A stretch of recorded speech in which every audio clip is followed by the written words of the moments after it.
For the first 6 weeks of the fantasy football season, there have been so many injuries. And what is the best way to avoid some injuries, or maybe duck and dive some injuries, is to trade for and or sell some of these players that maybe we are predicting in the future to either get better or maybe get worse. So as always, I'm bringing you 12 plus players that you should be buying or selling going into week 7 of the fantasy football season. And before we do get into it, I want to bring some honorable sell players because I can't go through every single one in depth. So I do want to do some quick shouts of some wide receivers or running backs, any type of players coming in to week 7. And the first one here is Josh Dobbs. Okay, Josh Dobbs with Kyler Murray coming back, quote unquote. He either could start in week 7 or maybe in the next 2 weeks. I won't be surprised if you can sell Josh Dobbs in a 1 quarterback league or a super flex league for whatever you can get your hands on. I'm 100% willing to do that right now. Now I know 1 quarterback league you won't be getting a lot of value, but if you can get someone on the low,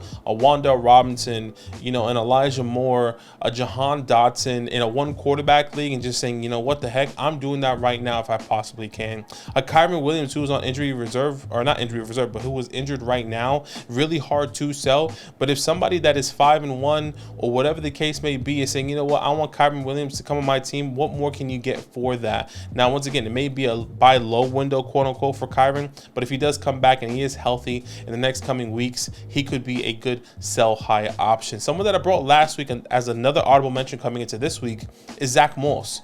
Yes, you saw Jonathan Taylor still not getting the full range, but once you get that report that JT is going to be getting 100% of the workload back, just like we saw with Breece Hall, that's exactly where you want to avoid. That's where Zach Moss's value is going to completely decrease in an instant. So make sure you try and sell him high as soon as possible. And last but not least, Raheem the Dream. Yes, I know Devon is out for the next 4 weeks, but you do have a window for the next 4 weeks to say, I can sell Raheem, because we've seen the decrease in production when Devon was on the field and how, that hurt Raheem Mostert in the long term. So if you can sell Raheem Mostert and get somebody along the lines that you feel a little bit more happier with, that can be more consistent when Devon comes back onto the field, that's exactly what I'll be doing before Devon does come back. So hopefully that helps. Now let's get straight into my buy or sells. All right, my first buy a high player on this list, for a lot of people, I do believe you should be going out and trying to buy him now.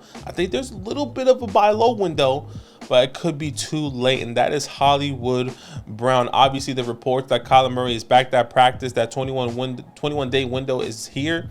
And when does he get back onto the field? Whether it's in week 7, week 8, week 9, we don't know. But when he gets back onto this field, Hollywood Brown value is going to skyrocket. And we've seen how productive Hollywood Brown has been with Josh Dobbs, averaging 8 targets per game, over 5 receptions per game, over 13 fantasy points per game. He is the wide receiver 17, and that's with Josh Dobbs.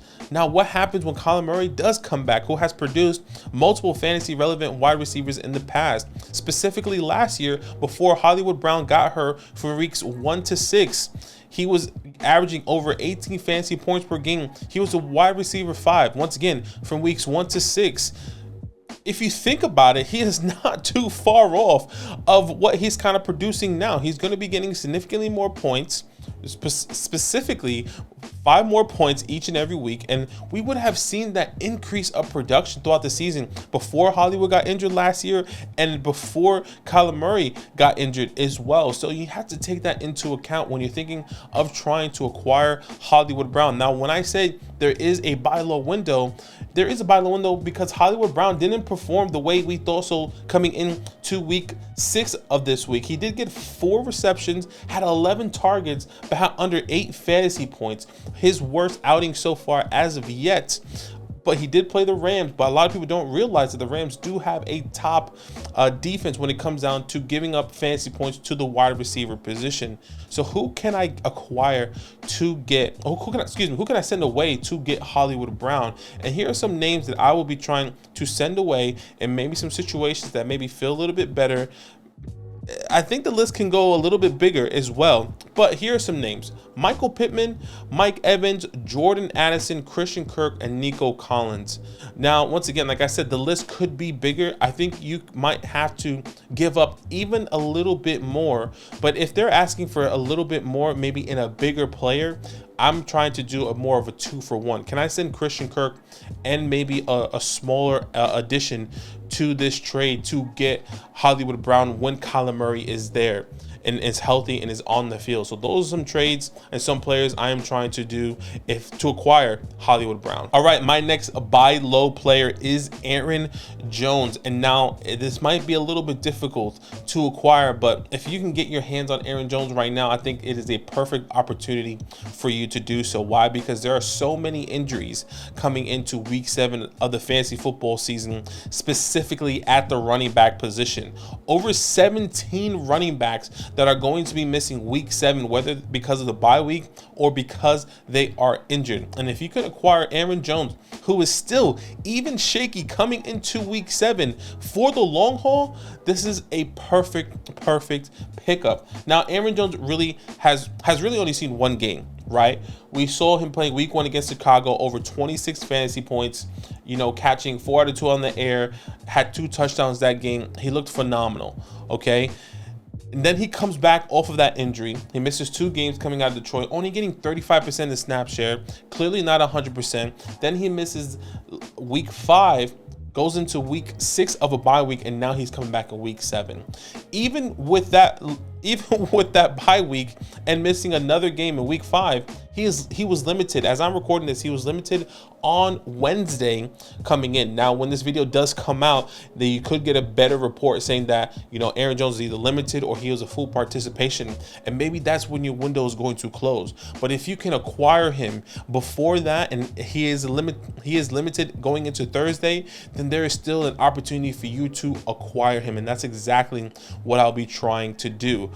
Look, you have to anticipate the long haul type of stretch, the long haul type of run. This offense is going to be better. Not only that, because Christian Watson is also going to be returning, we also saw how important he is going to be for this offense. He is the field stretcher. Not only that, you see the emergence of Josh Dobbs. You see the emergence of Luke Musgrave. Jalen Reed has had a little sprinkle in there as well. So this offense always is going to get better, which is going to open up the run game, the run game, and also the pass game for Aaron Jones when it comes down to producing weekly in a fantasy relevant type of situation. So here are some players I'm willing to send away to acquire Aaron Jones, all at the running back position: a Rashad White, a Jerome Ford, a Ramondre Stevenson, who has been struggling. He just had a big up game. A Derrick Henry, I think, is going to be a little bit difficult, but if you have a Derrick Henry believer in your league, I'll definitely do that. A Brian Robinson, and someone that I mentioned in the sell high category earlier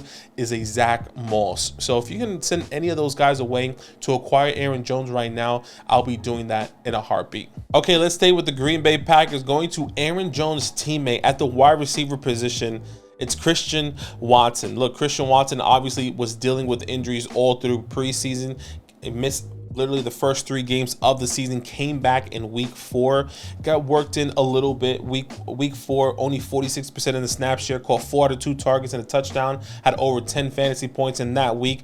Then in week 5 against the Las Vegas Raiders on a Monday night, you see him catching 3 out of 7 targets, but the biggest jump, 84% snap share, nearly double of the snap share that we saw in week 4, over 11 fantasy points.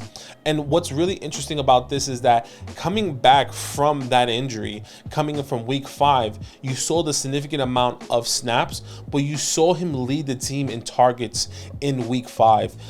It's specifically in the wide receiver room. You see Romeo Doubs only having 3 targets, Jalen Reed only having 2 targets. Now, the second closest person to get those higher targets is Luke Musgrave at the tight end position.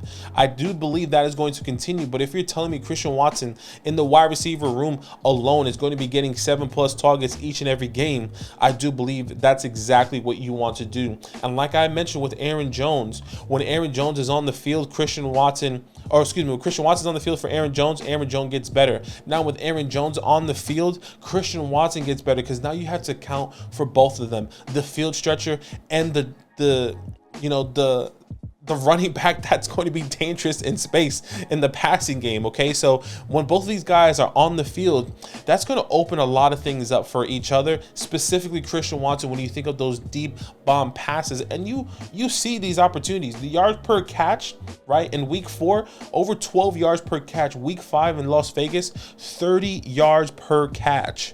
That is pretty significant. That's why you see 3 receptions for out of 7 targets, and you're telling me he scored over 11 fantasy points. That is those big chunk yard plays that you want from Christian Watson, the field stretcher, the speed, the big body ability that you can get week in and week out. Coming off the bye week as well, he gets healthier.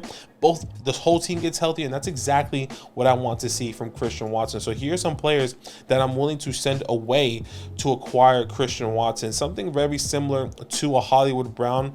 And I think, once again, I think some of these players, I don't think a lot of people are going to like, but I feel more confident in the way I'm seeing the utilization in some of these guys. Okay, Michael Pittman, I think with AR-15, I think he's going to struggle a little bit. Mike Evans, I still want Christian Watson over him. What about a Christian Kirk? I love Christian Kirk, but once Christian Watson gets going, obviously a higher upside with Christian Watson. Nico Collins, who's also been great with CJ Stroud, but I feel a lot more confident in Christian Watson. What about a Curtis Samuel? I feel like any given week, Curtis Samuel can just be irrelevant in the snap of a finger, and then, hey, finally, I don't know if you know, but Jahan Dotson's there. That is somebody as well. And then there's also his teammate and Terry McLaurin. All those guys I would be sending away to acquire Christian Watson. All right, and last but not least, still at the wide receiver position, let's go to Cincinnati with T. Higgins. Currently wide receiver 65 on the season. And look, it's been disappointing, but there's so much context that we have to understand of why he has been doing so well. You have to think of Joe Burrow. Let's start there. Joe Burrow was dealing with that injury ever since before the season started, that calf injury. He comes back, looks a little bit shaky, still wasn't 100%, re-aggravates that calf, still is shaky throughout weeks 3, 4, 5, 6. And then it gets a little bit better. You've seen the strides that Joe Burrow is taking. Now he has a bye week in week 7, which means there is a perfect opportunity for you to buy T. Higgins. Now, when you think of this offense producing and getting better, you see Joe Burrow, Jamar Chase, and T. Higgins, Joe Mixon all clicking together. Now, what's the other side of that context here? T. Higgins also missed some time. He got injured, right? The first 3 weeks, we saw him, having all that production that we all expected him to have. Then he gets injured in week 4, misses week 5, was limited in week 6 with only 54% of the snap share. So that is something that we have to take into consideration. But what is interesting is when you take those targets in the first 3 games from weeks 1 to 3, he was averaging 9 targets per game. Listen to this. I know. I feel like ever since that goose egg in Cleveland, everyone has been off of T. Higgins. 8 targets against Cleveland with no receptions. Week 2 against Baltimore, 8 out of 12. That's a big bounce back game. Over 28 fantasy points. Week 3 against the Rams, 2 out of 8. We saw how much both Matthew Stafford and T. Higgins struggled. Only 4 fantasy points. If you're telling me that T. Higgins is still going to be averaging 9 targets per game with someone like Joe Burrow, with someone like Joe Burrow on the center, and how crucial he is to this offense, I'm still going to be wanting T. Higgins long term, especially now that the bye week's over. T. Higgins gets a lot more healthier with this rib injury. He should be 100% in the second half of the season. Same thing with Joe Burrow. If he doesn't re-aggravate that calf, I 100% do believe T. Higgins could be a top 12 wide receiver by the end of this season. And we've seen the ceiling in week 2 with over 28 fantasy points. Once again, 8 out of 12 targets and 2 touchdowns. That is his ceiling. That is something that he can produce every single week if he's healthy, if Joe Burrow's healthy. So let's not second guess it. Let's not question it.